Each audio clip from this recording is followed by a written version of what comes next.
जीवन साइकल चलाए जस्तै हो।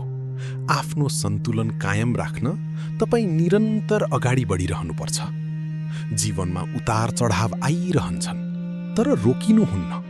अघि बढिरहने मान्छेले मात्र सन्तुलन भेटाउँछ।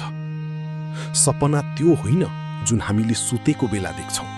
सपना त त्यो हो जसले हामीलाई सुत्न दिँदैन। वास्तविक लक्ष्य र चाहनाले मानिसलाई भित्रैबाट जगाउँछ र मेहनत गर्न बाध्य बनाउँछ।